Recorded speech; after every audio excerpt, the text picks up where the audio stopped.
Right, this is the test setup for the level crossing controller. Got two gate servos, got the orange warning light there, we've got the two red flashing lights there, we've got a buzzer over there. The whole thing runs off a 2-cell LiPo. At the minute I've just got these three contacts here, which you close these two to turn it on and these two to turn it off. Let's see what it does.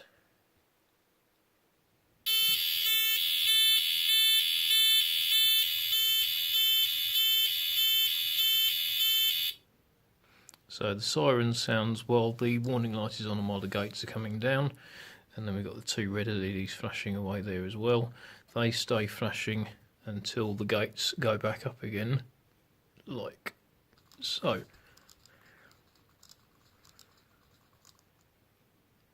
And then they turn off and the whole system resets. So it's going pretty well.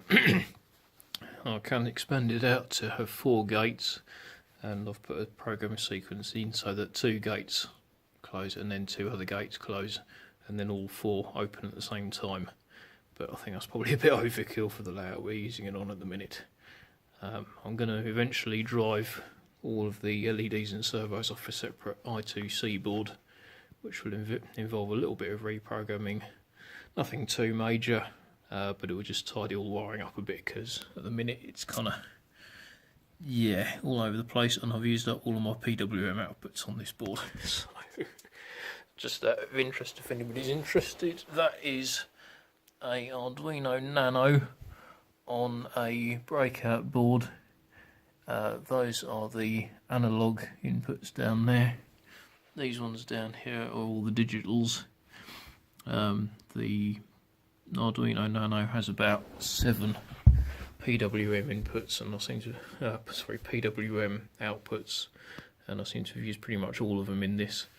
The servos are digitally driven using servo commands, and the LEDs are all PWM driven, as is the control board there, which controls the buzzer. I did try driving that directly off the board, but it just made a kind of a very faint squawking noise and didn't really do anything else. So I drove it through a 3.6 amp motor driver circuit, and it seems to be a little bit more vocal now.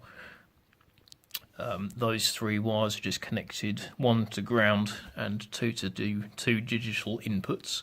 Eventually this will have a pair of ultrasonic proximity sensors attached to it, which will go into the bottom of the track, so it'll detect the loco passing over it. I've got to work out some way of making it turn on when it passes over either contact and then turning off again when it passes over the other one, so it'll work in either direction, but it's getting there.